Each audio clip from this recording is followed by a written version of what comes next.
Hola, hola, bienvenidos. ¿Cómo están? Baruch Hashem, excelente. Me alegra mucho que estén todos bien. Bienvenidos a este servicio, el servicio de Shabbat, el servicio de enseñanza de la Torá, de la palabra del Señor. Bienvenidos a todos los que nos ven, a todos los que han venido aquí. Bienvenidos todos. Es un servicio que esperamos sea de su agrado, sobre todo que sea del agrado del cielo, pero que también pueda ser de bendición para cada una de sus vidas. Los saludamos desde Barranca Bermeja, la ciudad del sol, y de muchas otras cosas, pero se conoce como la ciudad del sol, también la conocen como la ciudad del petróleo.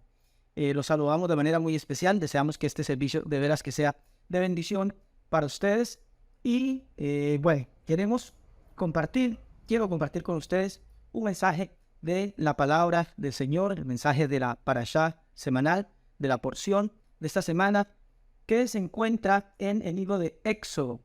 Éxodo, conocido en hebreo como Shemot.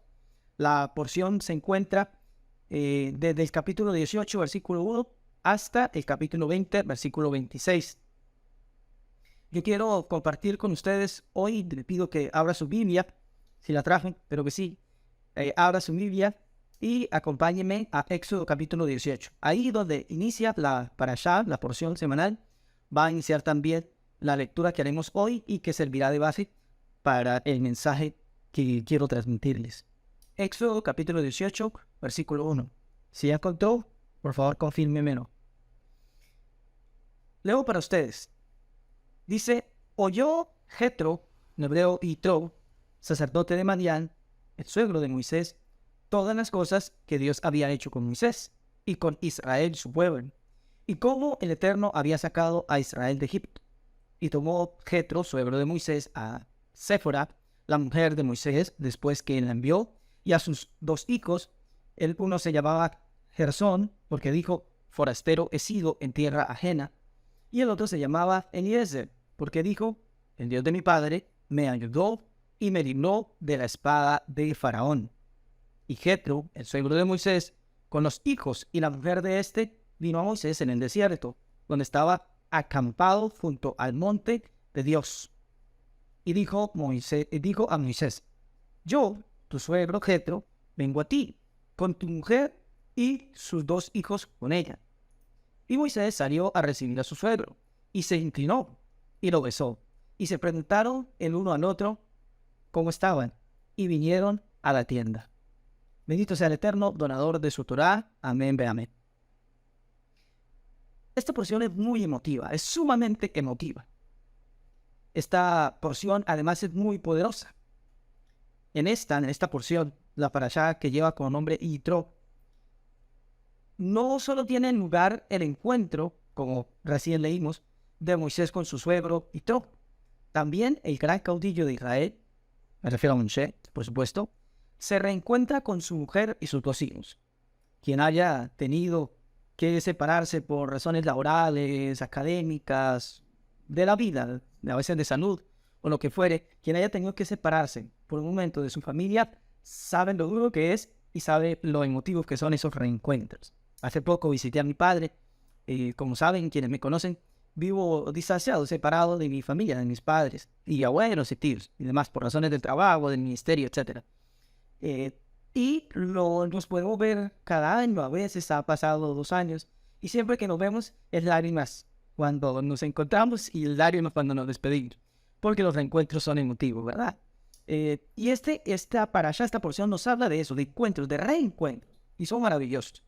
Pero no solamente tiene lugar ese encuentro, Moshe con su suegro, Moshe con su esposa, Moshe con sus dos hijos, sino que además, como si fuera poco, tiene lugar el gran encuentro de Dios con Moisés. Es un encuentro maravilloso. Cualquiera diría: se habían encontrado, habían hablado en la zarza, a la orilla del mar, donde Dios vivía hablando con Moisés. Concuerdo con eso. Pero aquí tiene lugar un encuentro poderosísimo, un encuentro de una manera visible y deslumbrante. Aparte de que era un encuentro del cual el pueblo de Israel fue testigo. No solo testigo, sino protagonista, ¿verdad? Porque no solamente se encuentra, Dios le habla a Moisés a la vista de todo el pueblo, sino que el propio pueblo también es beneficiario de ese encuentro divino y el propio pueblo puede escuchar la voz de Dios, en lo que se conoce como las aceridas de los 10 mandamientos. De hecho, esta porción es tan especial por eso, porque es la porción en donde se entrega los 10 mandamientos. No vamos a hacer mucho énfasis en eso porque nuestro tema va por otro lado, pero es una paracha emotiva. Es una paracha llena de encuentros sagrados, de encuentros divinos. Por eso el título que le puse a este mensaje es Encuentros divinos. Si usted quiere, puede poner encuentros sagrados. Es lo mismo y me interesa que esto quede fijado en su mente. Está escrito, por ejemplo, en esta porción: entonces el Eterno dijo a Moisés: he aquí, yo vengo a ti en una nube espesa para que el pueblo oiga mientras yo hablo contigo y también para que te crean para siempre. Dios estaba manifestando a Moisés, había un encuentro especial ahí y era visible. Todo el pueblo se diera cuenta para elevar el honor de Moisés. Sencillamente majestuoso, ¿verdad? Sencillamente espectacular. Es una de esas porciones así emotiva, gloriosa, de éxtasis espiritual. Y he encontrado en el estudio de esta porción y por supuesto en el resto de las escrituras cómo se forma, como podría llamarlo, como una carrera, ¿sí? Una empresa, un emprendimiento, toda una técnica de descubrimiento del encuentro divino. ¿Cuántos aquí quieren tener un encuentro con Dios? Típica frase de predicador, ¿no? ¿Quién quiere un encuentro con Dios? ¿Y quién no? Todos lo queremos. Digamos que como mínimo los creyentes, los que creen que hay un Dios. Hasta los ateos, pero dejémonos quietos. Pero todos queremos un encuentro con Dios. ¿De verdad quieres un encuentro con Dios? Te voy a mostrar, con la ayuda de los cielos, porque nos lo mostró Moisés, cómo llegar a tener un encuentro con Dios. Hay una cadena de sucesos en esta maravillosa porción que van elevando paso a paso a Moisés, el líder, hasta ponerlo en una posición en donde dialoga con Dios. Dialoga con Dios. No ya en lo oculto del desierto o en sus plegarias privadas, sino a la vista de todo el pueblo, el cual podías testiguar, sin lugar a dudas, de lo que acontecía. De hecho, hablan, ¿no? Cuando se hace profética, defensa de la fe, de las religiones y demás, que lo que le da validez a la fe hebrea, a la fe judía, fue precisamente este hecho. Y no fue una revelación secreta para allá un gran líder, como pasa en otras religiones, sino que es un encuentro, una manifestación divina a un líder, pero atestiguado por 3 millones de personas, por lo menos, que estaban allá al pie del monte Sinai y que podían dar testimonio de si lo que venía a decir Moisés era cierto o no. El testimonio de tanta gente, sin contradicción alguna entre ellos, hace ver que esta revelación, digamos, esta tradición, el contenido de la tradición hebrea es válido. Me parece un argumento sumamente importante, fuerte y poderoso, ¿verdad? Pero más allá de eso, yo quiero llevarlos al encuentro. Vamos a ver juntos, entonces, el camino de ascenso hasta el encuentro divino. Camino de ascenso hasta el encuentro divino. Dice la Torá que Dios encontró con Moisés y todo esto, y le habló y todo el pueblo atestiguó. Pero antes de eso, en el inicio de la parashá, nosotros ya leímos este pasaje. Leímos que se encuentran Jetro y Moisés. Y es interesante que las cosas son puestas en perspectiva. Primero, Moisés se encuentra con Jetro, su suegro, y hace lo que hace, y luego tiene lugar el encuentro con Dios, que fue atestiguado por todo el pueblo.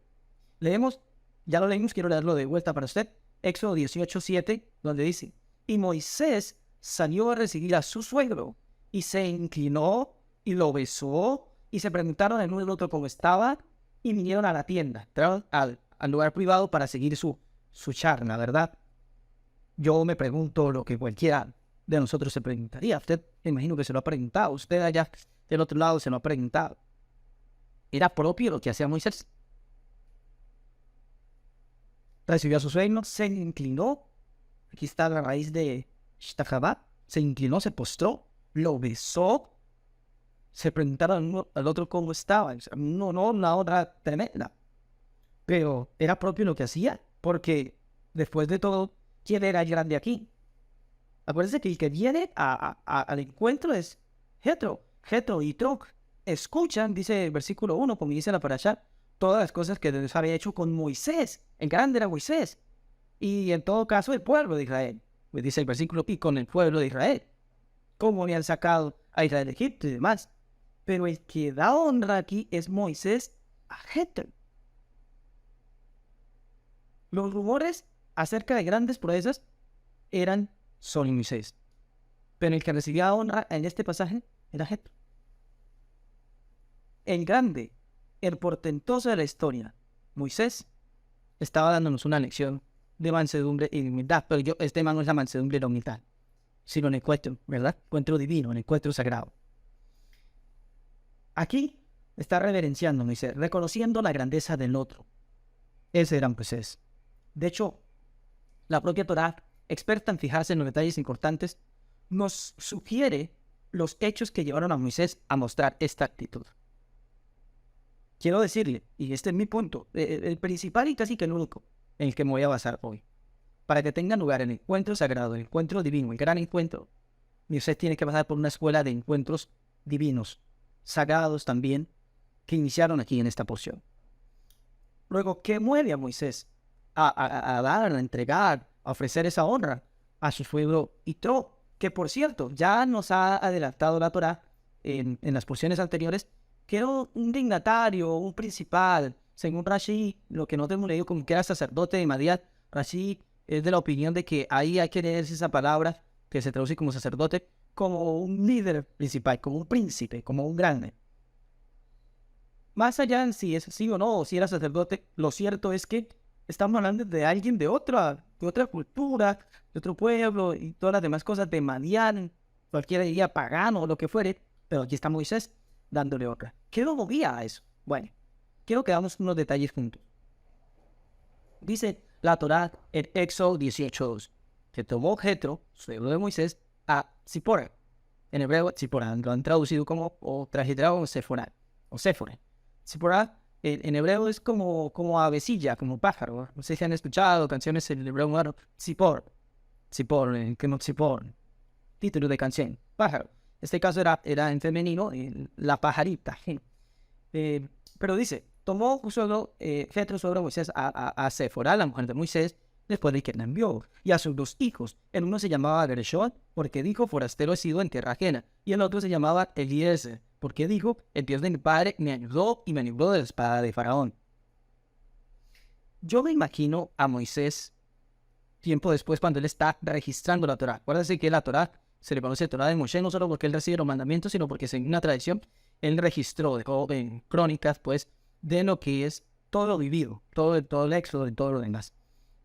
Entonces, yo me lo imagino a Moisés cuando está registrando esto, cuando le toca ya la tarea de escribir, acordándose de este suceso en la historia, recordando sus más vívidas emociones cuando lo estaba experimentando. Bueno, ahí escribiendo, aquel día, cuando viene Jetro, y de repente yo lo veo ahí, y recuerdo que no es solo Jetro, no es solo el sacerdote de Madián, no es solo un extranjero, es Jetro, mi suegro, el que venía a traerme a mi esposa y mis hijos. No es un detalle menor, no es un detalle menor. Dice las versiones occidentales, dice, tomó Jetro suegro a Moisés a Séfora, la mujer de Moisés, después de que la envió. ¿Cuándo la envió? Bueno, Rashi explica, y otros autores, según la tradición hebrea, que cuando Moisés sale del encuentro con Dios allá en la zarza ardiente, sale, le informa a su suegro, me voy a rescatar a mi pueblo, con mi mujer, con mis hijos y demás. De hecho, hay un incidente bastante curioso de tipo espiritual donde la mujer de Moisés tiene que circuncidar a su hijo de manera así como apresurada y había muerte en medio de la historia y todo lo demás. Pero luego de que se encuentran, ¿se acuerdan ustedes que la Torá nos contó que Aarón sale a recibirlo a Moisés? Y Aarón explica allí, se encuentra y dice, ¿estos quiénes son? No, pues mi familia. No, hombre, no vamos a meter más gente para tener que a Egipto para tener que rescatar. Ahora el trabajo es rescatar a los que están adentro, no metamos más. Entonces, cuenta la tradición que Moisés los hace volver a su esposa y a sus hijos con Yitro. Había pasado años. Según la tradición, las plagas y demás ocurrieron en un lapso de tiempo siempre prolongado. Y Yitro pudo haber hecho muchas cosas, importante, dignatario allá. Pero tan pronto como oye que ya viene de vuelta Moshe, él viene con su familia. Y Moshe aquí es claro tiene en claridad esto, es plenamente consciente y sabe delante de quién está que viene a traerle de vuelta a su familia. Ahora, no solo eso, el texto dice que vino con su mujer y sus 2 hijos de los cuales, y miren Moshe, miren la sutileza, o sea, como contador de historias, Moshe, ¡guau! Me le quito eso, en este caso no tengo sombrero, me le quito la equipa, como solemos decir. Porque como contador de historias, este Moshe es bárbaro. O sea, allá el nivel de Borges, de García Márquez, qué sé yo. Ay, no, Moshe era más grande. Sí, espiritualmente sí, pero estoy hablando como contador de historias. Ya, déjenme la ilusión de creer que estos grandes latinoamericanos podían compartir la silla en la mesa de Moshe por un instante en algún área de la vida. Cuestión que, como contador de historias, Moshe es un bárbaro. Moshe es un bárbaro. Está contando todo lo que está pasando y ya nos habían dicho por qué a su hijo mayor le había puesto Gershom. Y por qué a su hijo menor le había puesto Eliezer. ¿Qué necesidad tiene que incluir este dato? La necesidad es porque expresaba lo que estaba viviendo Moshe en ese momento. Venía con sus dos hijos. ¿Cuáles hijos? Pues uno que le puso por nombre Gershom, porque en el momento que lo tuvo, él dijo, he sido forastero en tierra ajena. Y este forastero fue el que fue recibido por Yitro. Yitro recibió a un forastero. Y Yitro le tendió la mano a un fugitivo egipcio. Lo pudo haber encontrado, recibido y luego pido a entregar a Egipto. En aquel tiempo no sé si había extradición, pero le pudo haber simplemente cerrado las puertas. Pero no solo que lo recibió, le permitió trabajar en casa, le enseñó, la tradición nos cuenta un montón de cosas que le enseñó, era un sacerdote, no era cualquier persona, este Yitro, le enseñó un montón de cosas a Moshe, le dio familia, le entregó una hija por esposa, y este detalle lo tiene presente Moshe. Hey, me trae un hijo que se llama Gershom porque yo me acuerdo que aquí fui forastero. Y el otro se llamaba Eliezer. Eliezer, pueden notar, ¿no? Eli, mi Dios, Ezer, de Ezra, de ayuda. ¿No? Hay varias palabras ahí relacionadas con el concepto de Ezer. Ayuda. Mi ayuda es Dios o Dios de mi ayuda. Lo cierto, bueno, el mismo texto nos lo explica, ¿no? Porque dijo, el Dios de mi padre me ayudó y me libró de la espada de Faraón.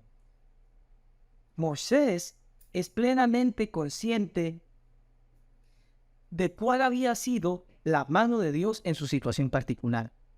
Dios lo había ayudado, pero había usado una mano particular, un rostro particular para mostrársele a Moisés, el de Yitro. Pero dejemos a los personajes históricos quietos y traigamos esto a nosotros, a nuestras vidas. ¿Qué dice esto de nosotros respecto de la ayuda que recibimos en la vida? No, es que a mí me ayuda Dios, mire, yo estoy donde estoy porque Dios me ha ayudado, ¿verdad? ¿Verdad, hermanos? Yo estoy aquí porque Dios me ha ayudado, Dios me ha sacado adelante. Sí, cabezón, a mí también me ayuda Dios, a ti y a mí nos ayuda Dios, pero ¿qué no te das cuenta cuál es el rostro que te ha mostrado para ayudarte? De pronto eres un dueño de una empresa que te tendió la mano cuando nadie te daba oportunidad. De pronto eres un padrino en la universidad, en el colegio, que te permitió entrar a acceder a esa carrera cuando a nadie le daba una oportunidad. A veces un campesino que te dio un bocado de pan para no morirte cuando tenía necesidad y luego de ahí para adelante pudiste mantenerte por tus propios medios. Pero Dios usa rostros para mostrárselos. Decía alguna vez un sabio que el nombre de Hashem es misericordia, porque se muestra de muchas maneras. Y de acuerdo a lo que estés pidiendo, ahí se te muestra de la manera que lo necesites. Así de sencillo. ¿Pero qué es lo que te estoy queriendo decir? Lo diré claramente, no le quiero dar vueltas. Lo que estoy queriendo decir es que el hombre es divino y que cada bella alma esconde uno de los rostros o manifestaciones de Dios en su mundo. Moshe estaba viendo uno de los rostros de Dios llamado Tito. Pero tengo dificultades para aceptar esto. Yo no puedo incorporar eso en mi vida como dice Moshe. Moshe tenía un tipo que si bien no era hebreo, era justo, era piadoso. Pero yo no puedo hacer eso porque estoy rodeado de pura gente mala. ¿Cómo puedo ver el rostro de Dios? Como dijo Javier Fernández, tú tranquilo, tranquilo hermanito, se le tiene. Génesis 33, 10, y es maravilloso este pasaje. Génesis 33, versículo 10, dice, y dijo Jacob, la patriarca de Israel, ¿verdad? Unas generaciones atrás. Dijo Jacob, no, yo te ruego, si he hallado ahora gracia en tus ojos, acepta mi presente. Porque he visto tu rostro, como si hubiera visto el rostro de Dios, pues que con tanto fervor me has recibido. ¿Conocerá usted el pasaje? Viene Jacob de vuelta de la casa de Labán, su suegro ya había salido y le había llegado el tiempo de salir, de volver a su tierra. Venía también con sus mujeres, sus hijos, y tenía miedo de volver a encontrarse con Esaú. Esaú, hasta en la tradición se conoce, Esaú es el prototipo del hombre malo. Jacob era el buenito de la historia, Esaú el malo. Jacob era el protagonista, Esaú el antagonista, el malvado de la película o de la telenovela. Sin embargo, cuando se encuentran, ¿qué dice Jacob? El bueno, el buenón, el justo, el piadoso. ¿Qué dice acerca de Esaú, el prototipo de lo malo? Le dice, yo te traje un presente. Esaú dice, no, yo tengo mucho, tengo suficiente, no me traigas presente, no es necesario. Él dice, yo te ruego que me lo recibas, porque te he visto tu rostro, y es como ver el rostro de Dios. Ay, Baruch Hashem. El rostro de Dios es un tipo aparentemente malo.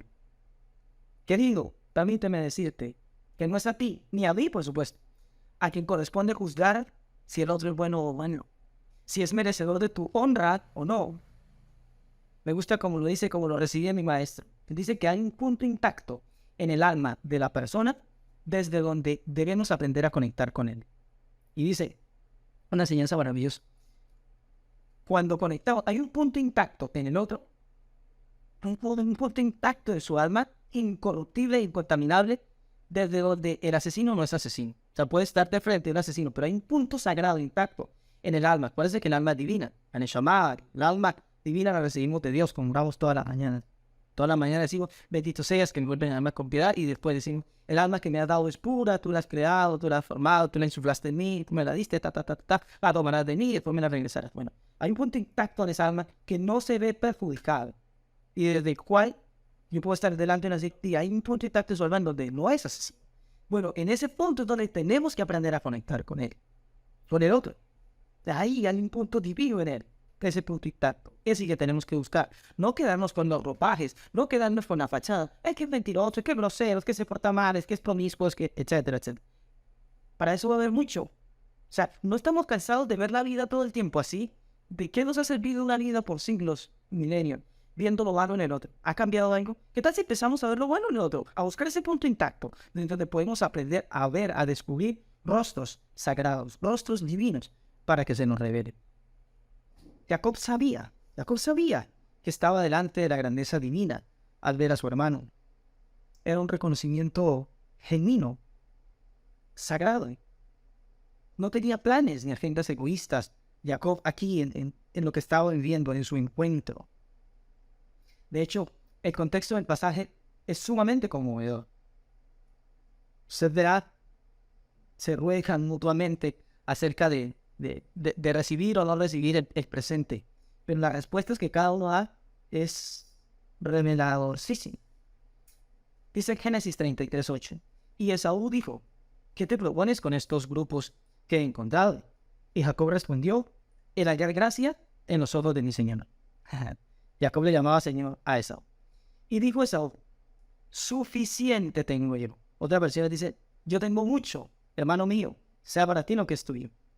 Y Jacob dijo, no, yo te ruego, si he hallado la gracia en tus ojos, acepta mi presente porque he visto tu rostro como si hubiera visto el rostro de Dios, pues que con tanto favor me has recibido. Acepta, te ruego, mi presente que te he traído, porque Dios me ha hecho merced, y todo lo que hay aquí es mío. E insistió por él, y Esaú lo tomó. Yo quiero que se fijen las respuestas que da cada uno. Jacob tiene, mira, Esaú, te tengo aquí este presente, hermano, mira, qué belleza, qué bendición. Esaú responde, yo tengo mucho. ¿Qué responde Jacob? Yo tengo todo. Si te fijas en estas respuestas, Jacob asume que ya posee todo. Ahora, no había nada más para poseer, era dueño del mundo. ¿Qué? ¿Era el presidente de la ONU de hoy día o qué era lo que pasaba? Jacob entiende que no tiene nada que ir a buscar afuera. Jacob no tiene agendas dobles con el reconocimiento que hace a su hermano. Simplemente quiere honrarle, no porque esté buscando algo a cambio. Lo vio y era suficiente razón para honrarle, para amarle, para traerle presente, para regalarle, para decir que tu rostro es el rostro de Dios. Y amados, Alguien que tiene todo no puede recibir nada. Alguien que lo tiene todo, ¿qué va a recibir? De hecho, hasta cantamos, ¿no? Canciones espirituales a Dios. Todo es tuyo. Tú eres dueño de todo. ¿Qué te puedo dar? ¿Qué te puedo traer? ¿Qué te puedo ofrecer? Muy bonito. Ahora entiende lo que hay ahí implícito. Quien lo tiene todo no puede recibir, simplemente puede dar. Si recibe, lo hace como expresión de amor, dándole al otro la oportunidad de dar. Entonces, yo te recibo, no porque necesite, te doy la oportunidad de que des para que también te desarrolles. Exacto, lo pone en la misma posición que Dios. Dios con respecto al mundo, ¿qué es? Absolutamente dador, plenamente dador, y nada más que eso. ¿Qué le podemos dar si es dueño de todo? De hecho, hay salmos y escrituras por ahí. Yo si tuviera hambre a ti no te lo diría, dice Dios. Ni a la tierra y su plenitud. El mundo, lo que hay ahí, es todo en mí. Pero cuando uno se pone en posición de dar, se pone en la posición de Dios. Y alguien que ve la vida con esa mentalidad, alguien que ve las cosas, las personas, etcétera, con mente de Dios, solo puede ver a Dios en todo y en todos. Permítame repetirse. Alguien que ve la vida con la mentalidad de Dios, con unos lentes a través de los cuales ves el mundo, los lentes de Dios. Los que Dios no usa, no entienden nada lo que lo ves con mente divina, con mente de Dios, solo podrás ver a Dios en todo porque son los lentes de Dios. Como dijo un gran sabio clásico, que quien no es capaz de ver a Dios en todo, no podrá verlo en nada. Quien no es capaz de ver a Dios en todo, y todo incluye todos, no lo podrá ver en nada. Ese fue el gran hallazgo de Jacob. Pudo ver a Dios en su hermano. Ese fue el gran hallazgo de Moshe. Pudo ver a Dios en su suegro. De hecho, me encanta este pasaje, esta historia, porque los sabios clásicos de la Torá nos explicarán que lo que pasa es que estas parejas de personajes están haciendo tikkun, están rectificando cosas que había en la historia por rectificar, que venían desde Caín y Abel. ¿Te acuerdas cuál era el inconveniente de Caín y Abel? Uno era justo y el otro no. ¿Qué pasó con ellos? Que la enemistad llevó a uno a tomar la vida del otro. Y eso tenía que rectificarse. Y estamos ante la presencia en Jacob y en Esaf de un justo y el otro no. Pero que tenía que rectificar y amistarse, amarse de nuevo, ponerse cara a cara. Ellos tenían que rectificar eso. Y también tenían que rectificar eso Moshe y Yitro. Yitro representaba a un sacerdote de otro pueblo, de otra nación. De la oscuridad, invente usted lo que quiera. Pero se amistaron, se amaron. Y el simple recuento que hace Moshe a Yitro de lo que Dios había hecho es suficiente para este Moshe. No hay otro Dios como el Eterno. No hay más. Hay un solo poder, un solo gobierno en este mundo. Y es al que yo quiero acudir. Bendito sea el nombre del Eterno por eso.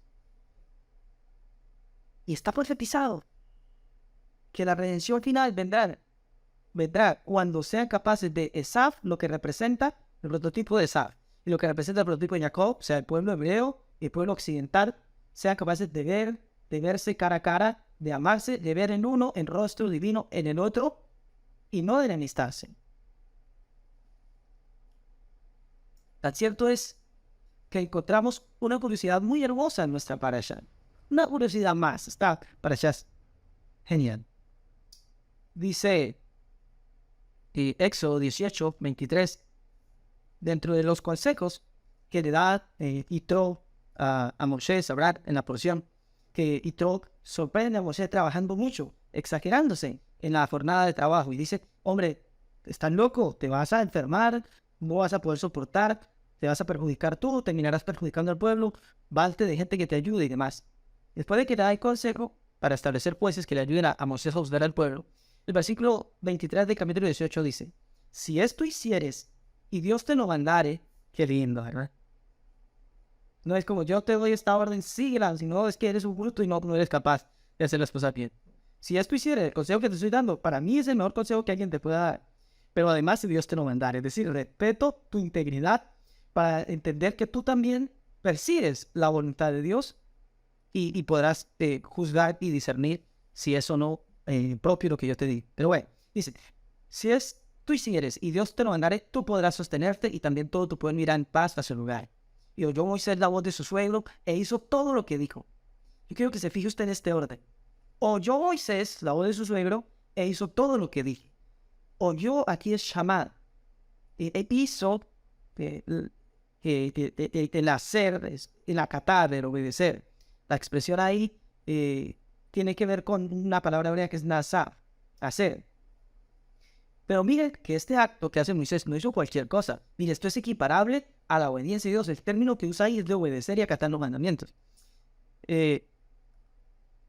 Esto hace que más adelante, capítulo 19, versículo 8, el pueblo responda ante Moisés de la misma manera que el pueblo fue testigo y vio que Moisés respondió ante Yitro. No es poca cosa. Por eso les dije que todo esto era una carrera, un evento tras otro evento que condujo a Moisés y a su pueblo hasta el encuentro con el propio Dios.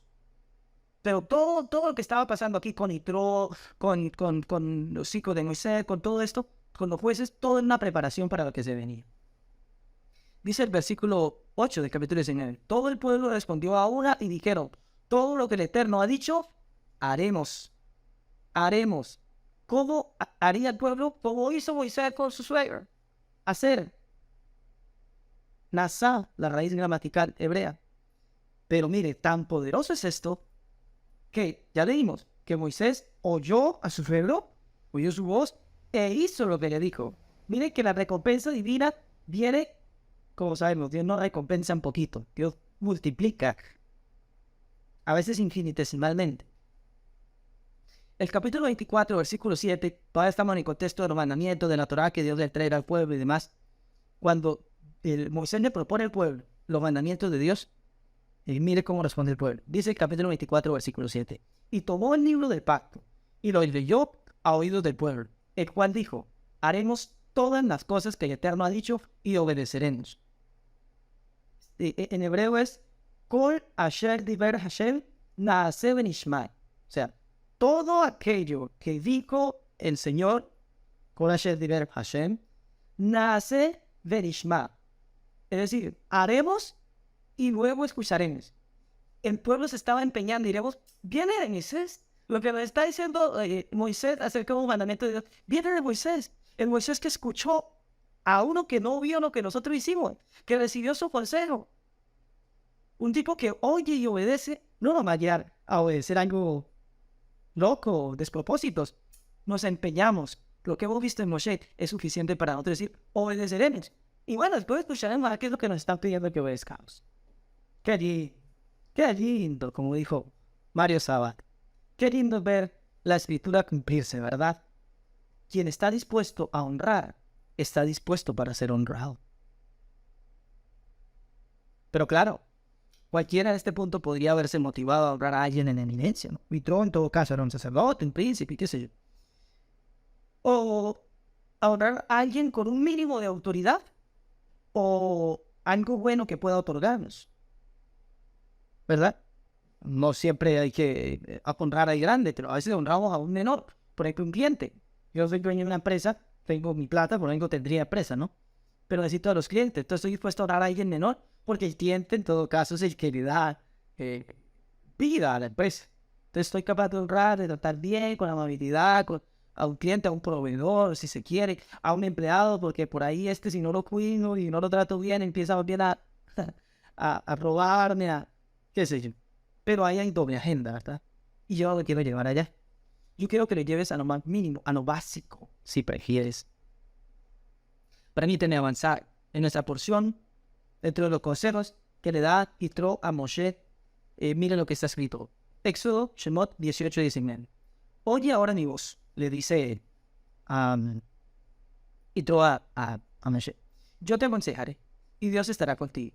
Está tú por el pueblo delante de Dios, y somete todos los asuntos a Dios, y enseña a ellos las ordenanzas y las leyes, y muéstrales el camino por donde deben andar, y lo que han de hacer. Además, escoge tú de entre todo el pueblo varones de virtud, temerosos de Dios, varones de verdad que aborrezcan la avaricia, y ponnos sobre el pueblo por jefes de millares, de centenas, de 50 y de 10. Ellos juzgarán al pueblo en todo tiempo, y todo asunto grave lo traerán a ti, y ellos juzgarán todo asunto pequeño. Así aliviarán la carga de sobre ti, y la llevarán ellos contigo. Quiero decir una cosa, Moshe acata este consejo, y pone jueces que le ayudan y todo, pero no era un consejo fácil de acatar por Moisés. Significaba poner en riesgo la empresa, significaba poner en riesgo el pueblo. Era Moisés que conocía al pueblo. Era Moshe que conocía las dificultades propias de liderar un pueblo como este. Llevaba años con esto. Lo estaba haciendo bien. Ahora era entregar todo ese trabajo en manos de unos cuantos ahí que podían hacerlo bien, pero también podían hacerlo bueno. Las cosas estaban en juego. Y Tron le aconseja que los ponga a cargo de las cosas pequeñas. Pero como dice la propia Biblia, por allá en otro pasaje, las pequeñas horas echan a perder los viñedos. Ya las pequeñas cositas pueden echar a perder todo un proyecto. Este riesgo lo estaba corriendo Moisés. Ahora, ¿quién estaba poniendo? Cuando se describe quiénes, bueno, por hombres capaces, temerosos de Dios, varones de verdad, que aborrezcan la avaricia. O sea, aquí dice, busca gente con doctorados, ¿no? En leyes. No, pero en aquel tiempo no había. Ay, no me da el chiste. Pero el énfasis aquí no fue en el capaz, en el inteligente, en el superdotado, el que camina contigo. No fue pon a Aarón o pon a Josué, ¿verdad? O a los hijos de Aarón. Escogí gente con un mínimo de capacidad. Eso sí, que teman a Dios y todo eso. Pero luego, confía, suelta. Si sale bien, excelente y te va a salir bien. Pero en la mente de Moisés el riesgo que corría era grande. ¿Qué tuvo que hacer aquí Moisés? Tuvo que estar dispuesto a honrar de entrada, sin tener motivos para honrar. Porque si y todo no tenía muchos motivos, esto sí que menos. No tenía por qué honrarlos, no tenía por qué darles semejante voto de confianza. Pero precisamente de eso se trata la honra, de otorgarla por ninguna otra razón que el honor y la santidad del otro. ¿Por qué debo honrar yo a esta persona que está aquí al frente mío? A usted que está aquí, o a usted que está del otro lado, y un día espero que nos podamos ver y abrazar y tomar café, o mate. ¿Por qué debería honrarlos? Simplemente por la santidad de su vida, por el honor de lo que usted es, por nada más, no porque me pueda darlo. Y en ese sentido, debe ser igual la honra que le doy al presidente de la República si me lo encuentro, o a la persona que me vendió esta mañana unos rabitos de mandioca, de yuca. ¿Verdad? Debo hacerlo por la santidad del otro. Y a eso es que te estoy invitando. Porque es fácil honrar a alguien grande. Incluso a alguien por debajo, pero que tiene algo que ofrecerme, como dijimos ahorita en el ejemplo, ¿no? Un cliente, legal. Pero honrar a un subalterno o a alguien igual a uno, bueno, ahí está el verdadero trabajo espiritual. Tengo una pregunta para ti. ¿Cómo honras a tus hijos? ¿Cómo honras a tu mujer? ¿O a tu marido? ¿Cómo honras a aquel que no puede devolverte más que un gracias? Es más, déjame llevarlo al extremo. ¿Cómo honras a aquel que ni siquiera gracias te da? ¿Cómo lo honras? No, elogios, honra. No, gracias, mujer, por la comida, no, honra, honrarla. Y confianza, depositar, mostrarle que es capaz o ese yo. ¿Cómo eres capaz de ver que hay en un ser divino y que hay divinidad del propio Dios ahí en esa persona para ti, que se te quiere ordenar? ¿Cómo no le iba a responder bien el pueblo a Moisés? ¿Cómo no le iba a honrar la divinidad a Moisés? Moisés permanecía viendo el rostro divino en todo y en todos, incluso en unos del pueblo ahí que iba a poner por líderes y que no sabía cómo lo iban a hacer. Pero Moisés oía y obedecía como si estuviera en la propia presencia divina. Pues oía y obedecía, entró a sus jueces ayudantes que puso después como si estuviera delante de Dios y los honraba como si estuviera honrando a Dios. Uno de los pasajes me llama poderosísimamente la atención de los escritos apostólicos acerca de Maestro, de Jesús, de Yeshua. Es el encuentro que tiene con un soldado romano, con un centurión romano. El centurión oye de la fama de Yeshua como sanador y le pide ayuda para sanar a un siervo suyo. Sabemos de cuánto está la famosa frase aquella, no soy digno que entres en mi techo, pero solamente di la palabra, el criado sanará, y todo esto. Pero me llama mucho la atención lo que dice luego este centurión romano y la respuesta del maestro. Dice Mateo 8:9. Le dice el centurión romano, porque también yo soy hombre bajo autoridad. Hombre bajo autoridad. Hombre estaba sujeto a su autoridad. Y tengo bajo mis órdenes soldados. Miren la relación que hacen. Como yo soy hombre de autoridad, o sea, yo me sujeto a mi autoridad, por esa razón yo tengo bajo mi orden soldados. Y digo a este ve y al otro ven, viene y mi siervo hace esto y lo hace. Por esa razón él confiaba en que Yeshua podía hacer cosas poderosas y sanar a su criado sin ni siquiera tener que desplazarse hacia donde estaba el criado, sino solamente lanzando una palabra. Porque veía en Yeshua sujeción a la autoridad, a la divina, a la humana. Yeshua nunca se sublevó contra la autoridad. Como está escrito, enmudeció, cerró su boca. Él nunca se negó a honrar al que merecía honra. También sus discípulos lo enseñaron, sus apóstoles. Al que respeto, respeto, al que honra, honra, etcétera, etcétera. Hay mucha cantidad de pasajes por ahí sobre el tema. Pero lo que me llama la atención es lo que dice el centurión. Yo sé que puedes hacer eso, porque a ti se te sujetan las autoridades espirituales, porque yo veo que tú eres sujeto a autoridades, a tu autoridad espiritual, que es el propio Dios. Yo he perdido ese principio en mi vida. Al oírlo Yeshua, dice Mateo 8:10, al oírlo Yeshua se maravilló y dijo a los que le seguían, de cierto digo que ni en Israel he hallado tanta fe. Esto es una de las razones, no es el tema, pero una de las razones que me lleva a hablar, a decir, ¿por qué fe no es creencia positiva? ¿Dónde ves aquí creencia positiva? Aquí lo que es un hombre con conocimiento de cómo funcionan las leyes espirituales. Eso es emuná. Sabiduría, saber, certeza. ¿Qué es emuná? Certeza plena, no es creencia. Que si la emuná incluye la creencia, claro que sí, pero no es solo creencia positiva. Claro que hay que creer. Yo tengo emuná, certeza en Dios, tengo que creer que existe. Pero una cosa está por encima, la certeza plena de cómo funcionan las cosas espirituales. Eso tenía este centurión. Y el maestro dice, no le dio nada a decir que en Israel había visto algo así. Entender cómo funciona. Y en este caso, en el tema, funciona de que si estás sujeto, si honras al que merezca honra, tú vas a ser honrado. Se te van a sujetar las cosas. Amados, es hora de avanzar, de dejar atrás todo tipo de prejuicio, de sentimiento de liderazgo, de superioridad que tengamos y estar verdaderamente dispuestos a ascender hasta los encuentros divinos. A ascender. No lo veas como bajar, porque si estimas que honrar a alguien que está por debajo de ti es descender, pierdes el año. Es un ascenso que tienes. Asciende hasta la posición de líder, porque es un rostro de Dios el que se te está poniendo de frente. Y eso es dejar de menospreciar las apariciones de Dios por pretextos morales. No, porque no cree como yo. No, pues que este es ateo. No, porque que esté por allá ya indio, o árabe, musulmán, o católico, qué sé yo. Basta de pretextos. No, que es evidente que se porta mal. A ti no te corresponde juzgar. ¿Qué no había dicho y hecho Esaf? ¿Y qué decía Jacob? He visto tu rostro como haber visto el rostro de Dios. No rechaces los rostros divinos, las manifestaciones divinas, por pretextos morales, religiosos, ideológicos. Ahí donde ves a un pecador o un malvado, el varón, conforme al corazón de Dios, ve a un ungido del Señor. Te lo digo a propósito así, porque acuérdese, nosotros tenemos como mago al gran rey Saúl. Quería acabar con David, tenía envidia, no sé qué. Pero el propio David, un hombre con el corazón conforme al de Dios, cuando Saúl le perseguía para tomar su vida, y los ayudantes de David decían, mira, ahí está, en bandeja de plata, toma su vida, aprovéchate. Que decía David, ay de mí, si pusiera un dedo en contra del ungido del Señor. David ve ungidos. ¿Tú qué ves en tus enemigos? ¿Qué ves en los enemigos aparentes que la vida te pone de frente? Hay rostros divinos ahí que se te quieren manifestar. Hay unción de Dios. David vio ungido del Señor. Hay unción de Dios para ti ahí, en esos que desprecias y rechazas. ¡No rechaces! Quien menos lo cree.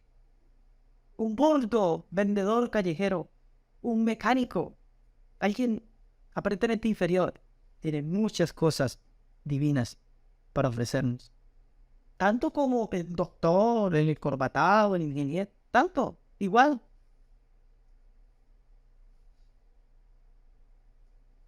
De hecho, David, este mismo David que ungía, respetaba el ungido del Señor, quería hacerle templo a Dios. Y una de las razones por las cuales Dios no se lo permite es por esto. Mire, quiero leerles 1 Crónica 22:7. Dice, y dijo David a Salomón, hijo mío, en mi corazón tuve de edificar templo en nombre del Eterno mi Dios, mas vino a mí palabra del Eterno diciendo, tú has derramado mucha sangre y has hecho grandes guerras. No edificarás casa a mi nombre, porque has derramado mucha sangre en la tierra delante de mí. He aquí te nacerá un hijo, el cual será varón de Dios, porque yo le daré paz de todos sus enemigos en derredor. Por tanto, su nombre será Salomón. Y yo daré paz y reposo sobre Israel en sus días. Él edificará casa a mi nombre. ¿Qué representa la casa? La casa de Dios, ¿qué representa?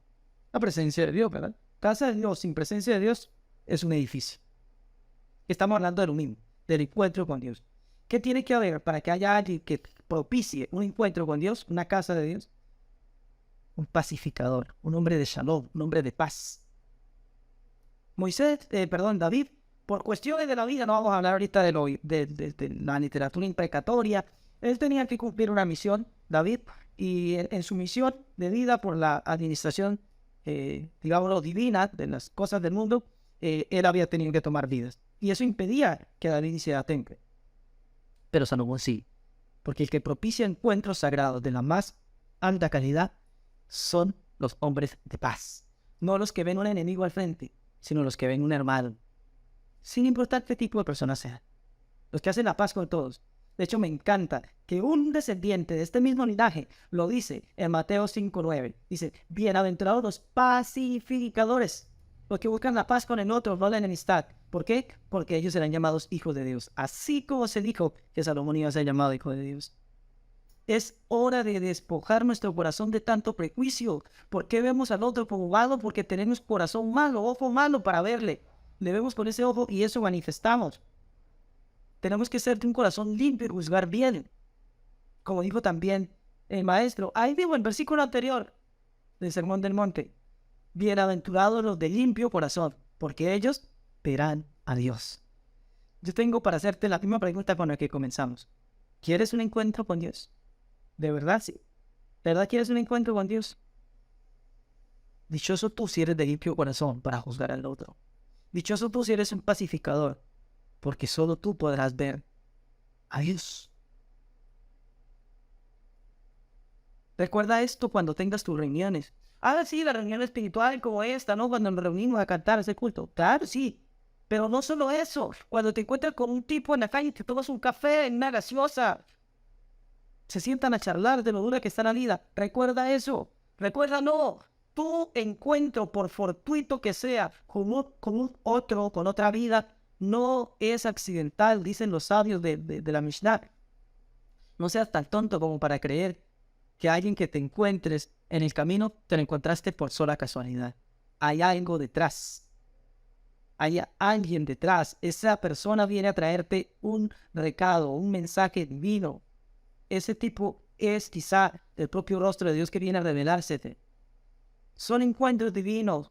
Son encuentros personales con Dios. No los menosprecies ni los eches a perder por ningún motivo. Quiero cerrar ya este mensaje haciéndote reflexionar sobre algunas cosas. El salmista decía, mejor me es un día en tus atrios que 1000 fuera de ellos. ¿Qué es esto? Presencia de Dios, encuentro con Dios. Pero mire lo que dice, escogería antes estar a la puerta de la casa de mi Dios que habitar en las moradas de maldad.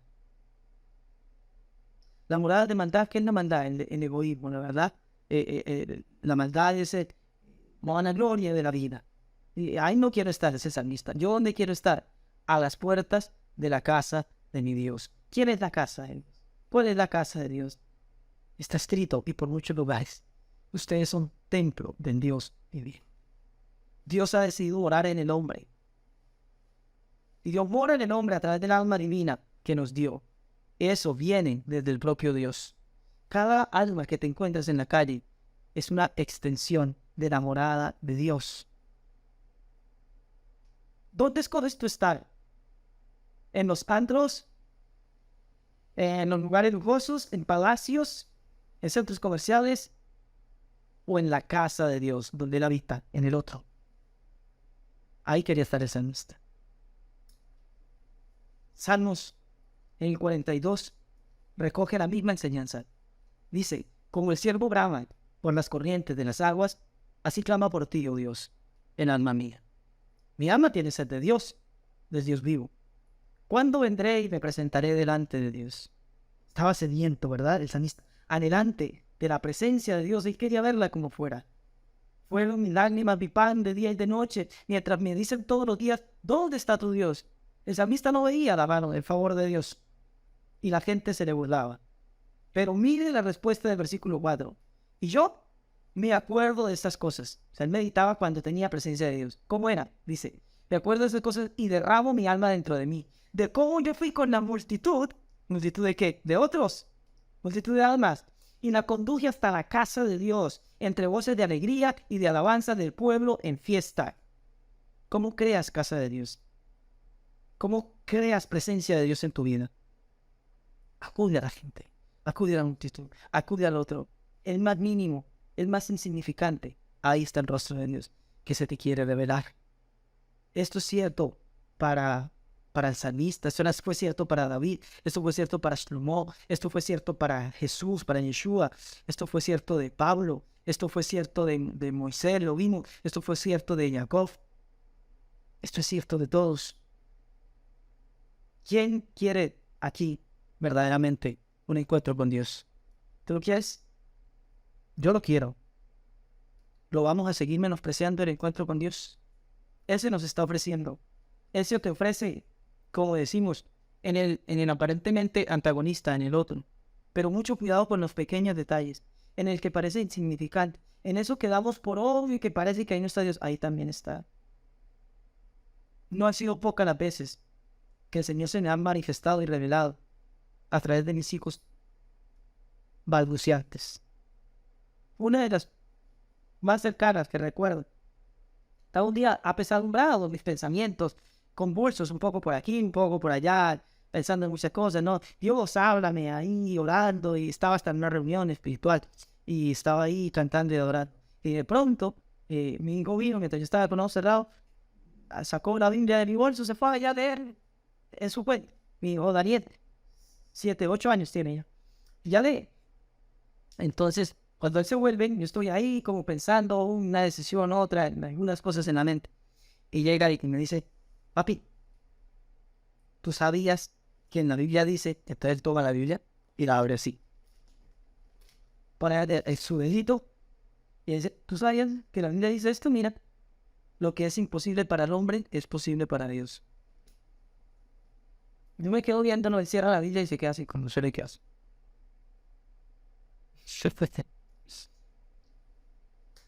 ¿Qué le podría decir? Yo podía estar esperando un rabino, un profeta, un sabio, un predicador, alguien que me diga, el Señor te manda a decir, siervo. Pero el Señor me manda a decir con mi chiquitín. Oye, papi, ¿tú sabías que en la Biblia está escrito que lo que es imposible para el hombre es posible para Dios? Tú no sabes de qué rostro se viste Dios para visitarte. Pero lo que sí puedes hacer es no menospreciar ninguna oportunidad.